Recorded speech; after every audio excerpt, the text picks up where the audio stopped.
Діл қаза алқасы армысыздар. Бейне бір жауатығын қармысыздар. Деп сөзімді ұзақ айтпай, барлықтарыңыз бір демаған қараңыздар. Мен Әл-Фараби атындағы Қазақ ұлттық университетінің бейіндік мектептің 9-шы Б сыныбынан оқушысымын. Менің бүгінгі ғылыми жобамның басты тақырыбы геометриялық прогрессия.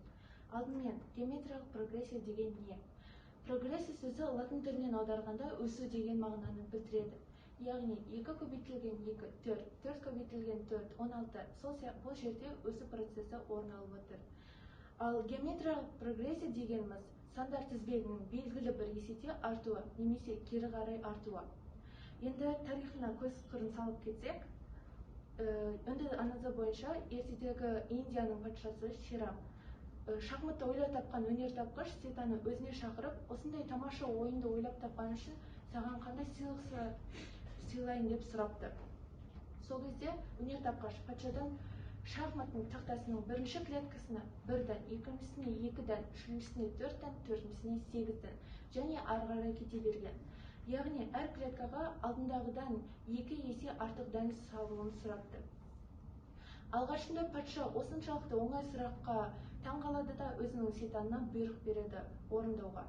Сол кезде бірақтан оны ешкім орындай алмайды. Осындай есептеулерді жүргізу үшін өмірге геометриялық прогрессия келген екен. Енді формулаларын қарап кетсек, геометриялық прогрессия B әрпімен белгіленеді, ал еселігі Q әрпімен белгіленеді. Прогрессияның екінші мүшесі бірінші мүшесімен еселігінің көбейтіндісіне тең. Дәл осы ретпен прогрессия артқан сайын оның еселігі де артады.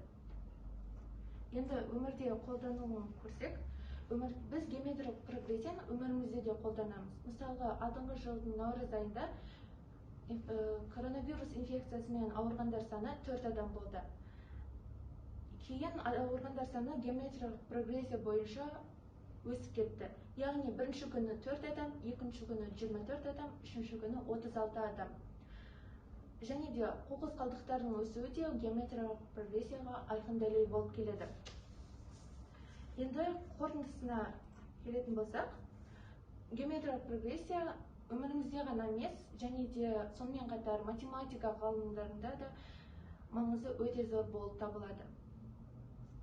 Назарларыңызға рахмет. Сіздермен болған Айдана, Күлбай Айдана. Сұрақтарыңыз болса, комментария жазып кетіңіздер.